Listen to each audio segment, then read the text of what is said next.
Merci d'être avec nous, professeur. Vous êtes camerounais. Vous avez participé avec votre confrère Pierre-Yves Mur à la séparation de ces bébés. Vous faites partie donc de l'équipe qui est intervenue ce matin au bloc opératoire. Comment s'est déroulée l'opération ? Je vous remercie de l'opportunité que vous nous donnez de parler de cette chirurgie de séparation des sœurs siamoises qui sont venues de Yaoundé au Cameroun. L'opération s'est déroulée ce matin aux Hospices civils de Lyon. Elle a duré environ 7 heures.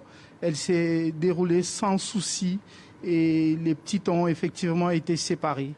Il s'agissait globalement de donner à chacune un foie, puisqu'elles étaient reliées au niveau du foie. Il s'agissait également de les séparer au niveau de l'abdomen et de leur reconstruire un ombilic aussi proche possible de la normale, et ce qui a été fait. Comment vous sentez-vous ce soir? Soulagé, professeur? Ce soir, effectivement, nous nous sentons soulagés parce que nous venons de passer un cap.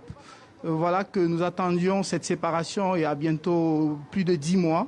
Elle est arrivée aujourd'hui.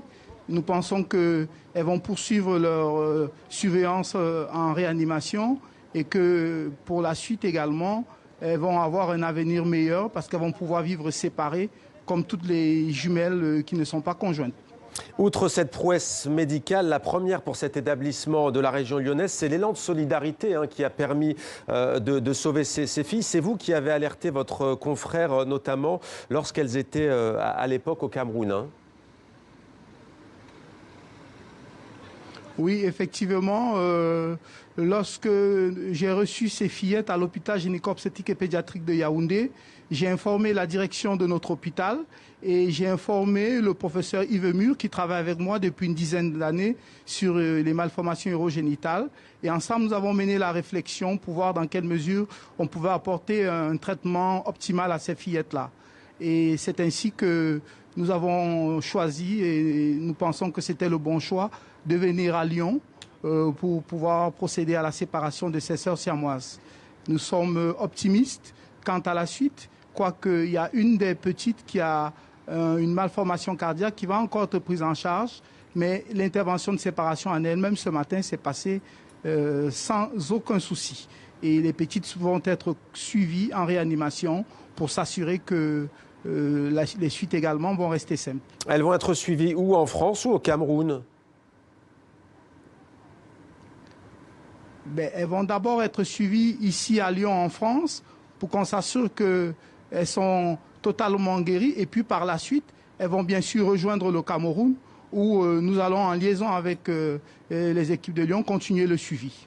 C'est ça qui est prévu. Et c'est vous qui avez recueilli ces filles notamment au Cameroun? Racontez-nous.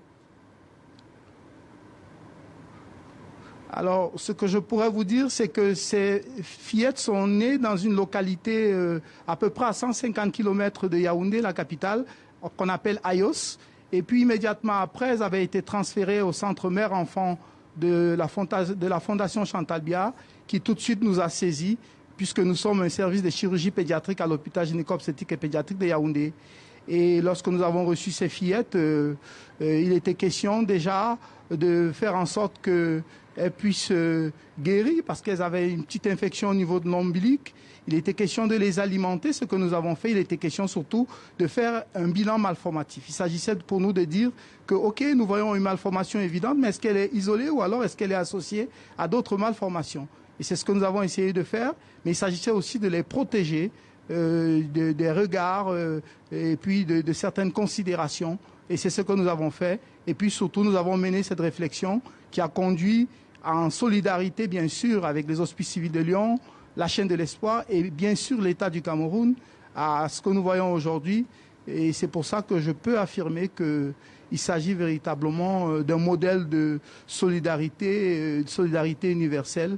Et c'est un espoir pour moi parce que je pense que c'est un signe qui peut permettre d'avoir de l'espoir pour notre pays qui traverse actuellement quelques soucis, notamment dans la partie anglophone. Merci beaucoup d'avoir répondu à nos questions, professeur.